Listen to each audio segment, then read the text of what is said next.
Shalom Bapak, Ibu, dan Saudara yang terkasih dalam Tuhan Yesus Kristus. Kiranya anugerah dan berkat Tuhan atas kita semua di hari dan kesempatan yang baru ini.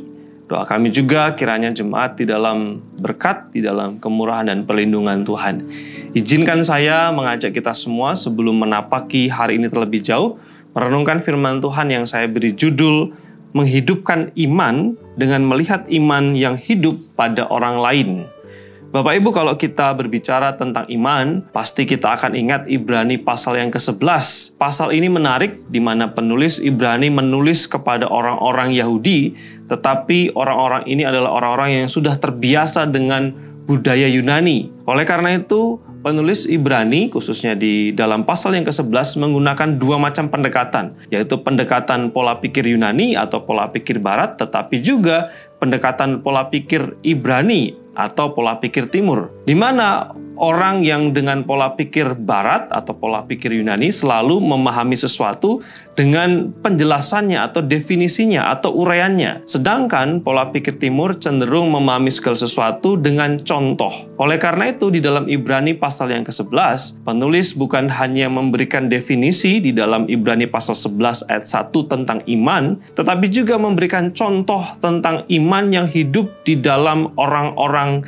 tertentu atau tokoh-tokoh Alkitab. Ibrani pasal 11 ayat 1 merupakan definisi iman yang mewakili pola pikir Barat, di mana di sana dikatakan bahwa iman adalah dasar dari segala sesuatu yang kita harapkan dan bukti dari segala sesuatu yang tidak kita lihat. Tetapi juga penulis mendorong supaya orang-orang percaya ini melihat contoh-contoh iman. Bapak Ibu bisa membaca di sana, karena iman maka Ishak, karena iman maka Yakub, karena iman maka Yusuf, karena iman maka orang tua Musa, karena iman maka Musa sendiri. Jadi bukan hanya memberikan definisinya atau penjelasannya, tetapi juga penulis Ibrani mendorong supaya jemaat bertumbuh dengan iman di dalam iman, oleh iman dengan cara melihat contoh-contoh iman yang hidup di dalam kehidupan orang beriman. Seperti Ishak, Yakub, Yusuf, Musa, dan contoh-contoh yang lain. Dari bagian ini kita bisa belajar, Bapak, Ibu, dan Saudara semua yang terkasih dalam Tuhan Yesus Kristus,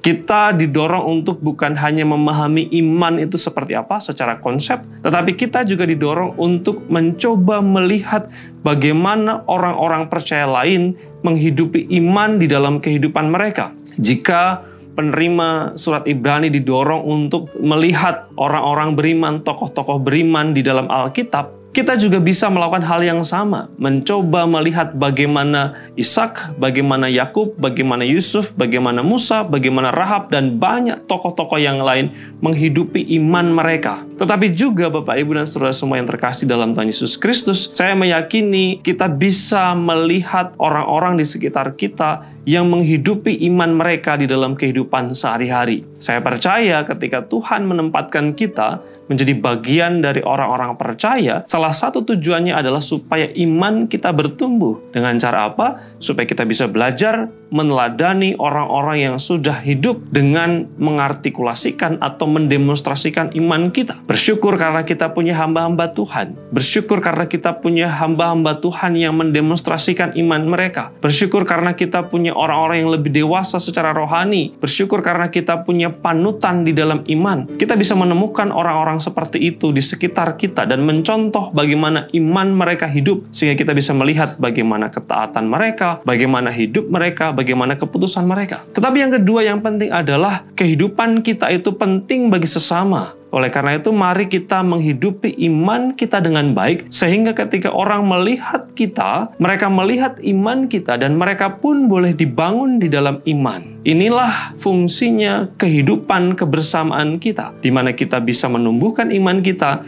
dengan melihat iman yang hidup dalam hidup orang lain, maupun juga orang lain melihat iman kita yang kita hidupi di dalam kehidupan kita. Biarlah firman Tuhan ini menolong kita untuk terus bertumbuh, mengasihi Tuhan, dan semakin kuat di dalam iman. Mari berdoa. Bapa di surga, terima kasih, kami bersyukur untuk kesempatan yang indah ini, di mana firman-Mu kami dengar. Biarlah orang-orang percaya di sekitar kami menolong kami bertumbuh di dalam iman, tetapi juga kami menolong orang lain bertumbuh di dalam iman. Berkat dan anugerah-Mu kami rayakan di hari yang baru ini. Dalam nama Tuhan Yesus kami berdoa. Amin.